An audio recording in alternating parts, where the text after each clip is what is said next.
पिछले 2 वर्षों से जिला सोलन पुलिस नशा माफिया, चोरों और जो सामाजिक तत्वों के खिलाफ कार्रवाई करते हुए कन्वेंशन में भी अपना अच्छा कार्य कर रही है।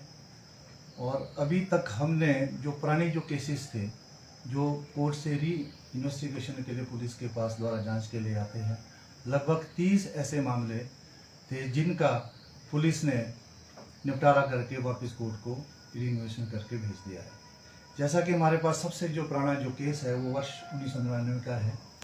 ये पुलिस थाना परमाणु का केस था, जिसमें पुलिस के जो इन्वेस्टिगेशन करता थे उन्होंने अपनी अच्छी कार्रवाई करते हुए इसमें हमने कुछ हैंडराइटिंग्स के स्पेसिमेन लेकर एफएसएल जून का भेजे थे, जो वहाँ से जब रिजल्ट प्राप्त हुआ उसके आधार पर हमने इसमें कोर्ट में ये केस भेज दी।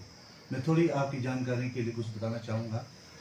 जैसे कि हमारे पास लगभग ये जो 420 के 18 केसेस थे, जो फ्रॉड के जो केसेस होते जो पुराने जो हमारे सेक्शंस थी उसके आधार पर 420, 467, 418 किसी में दर्ज हुए थे। उसमें अब तो नया कानून आ गया है, तो ये जो 18 मामले थे ये हमने सब कोर्ट में रीइन्वेस्टिगेशन करके भेज दिए है।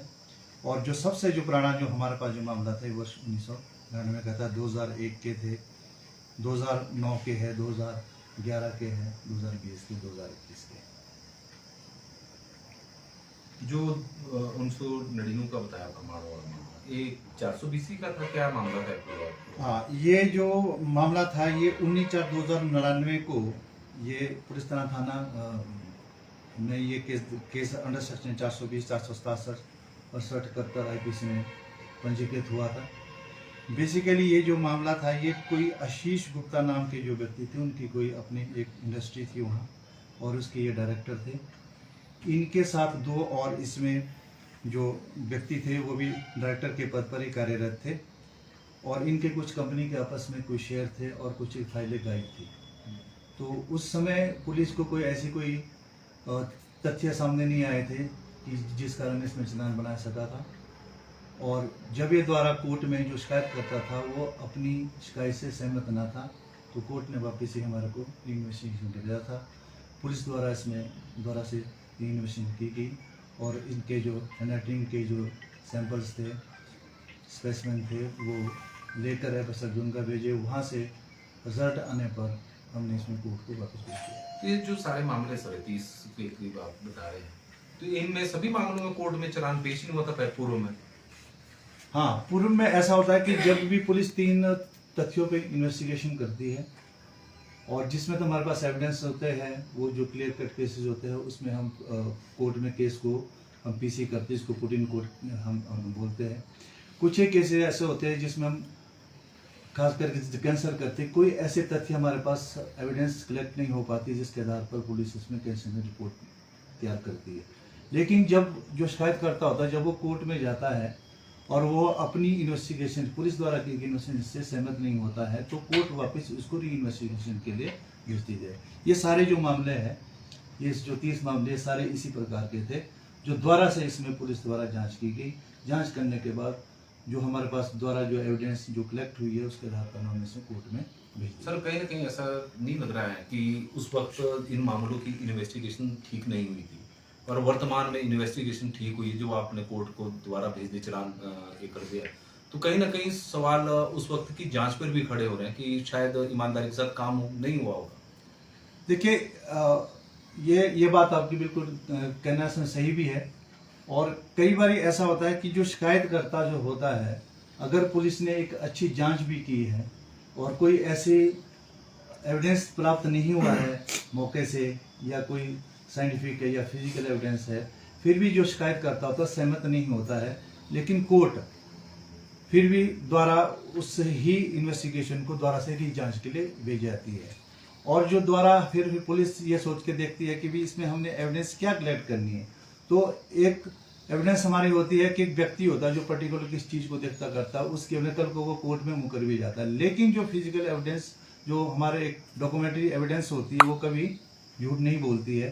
तो इसलिए जैसे ये 1999 का जो केस हम आपको बता रहे हैं, ये एक डॉक्यूमेंट्री एविडेंस हमने द्वारा से ये कलेक्ट की है। उसके आधार पर ये जो साइन सून का उसमें कोई मैटर रहा होगा उसमें की जांच में, तो ये आने पर ही हमने ये कोर्ट में ये भेजा है। लेकिन सर इसलिए भी सवाल हो रहा था क्योंकि उस वक्त जब जांच हुई होगी, क्योंकि उस टाइम तो तथ्य भी होगा क्योंकि मामला उस वक्त का है, और आज की डेट में आपने 25 साल के करीब सर, और करीब 19-20 साल बाद आप कई मामलों की जांच कर रहे हैं, तो उस वक्त इसमें वर्तमान में उस तरह के तथ्य नहीं होंगे, तो कोर्ट में कितना ठहर पाएंगे सर मामले जो आपने दोबारा से जांच की और कोर्ट को भेज रहे हैं? देखिए, ये तो अब कोर्ट का पार्ट है, इसमें तो हम कुछ नहीं बोलते, एविडेंस का पार्ट है। पुलिस ने उस समय की जो इन्वेस्टिगेशन में जो आईओ थे, उन्होंने किस प्रकार की एविडेंस उसमें अपने ड्यूरिंग इन्वेस्टिगेशन ली होगी, कितनी अपने डॉक्यूमेंट्री ली होगी, कितने आपके पास कोई ऐसा कोई रिकॉर्ड होगा, तो वो तो अब ये कोर्ट का मैटर है, इस बारे में तो बोलना अभी इसमें ठीक है। सर सोलन में सर एक अभी पीछे एक मुहिम चली हुई थी जिसमें लोगों को जागरूक किया गया, टेस्ट की गई, आंखें टेस्ट की गई बाईपास पर सर, ये थी क्या मुहिम थी, कितने के लोगों की करीब आंखें चेक की गई और क्या उद्देश्य था जी? देखिए, उद्देश्य तो एक आमतौर पर साफ सी बात है कि जब भी ड्राइविंग लाइसेंस जब बनता है, आपको पता ही है कि एक मेडिकल सर्टिफिकेट भी होता है, आईज भी टेस्ट की जाती है। इसका रीज़न ये है कि कोई दुर्घटना ना हो, ठीक है। और समय समय पर देखो 40 ईयर्स के बाद भी दोबारा से मेडिकल होता है, मेडिकल होने के बाद आपकी आइज़ को चेक किया जाता है। जैसे जैसे एज बढ़ती है, एज के अनुसार आपकी आइज़ में भी फर्क पड़ता है।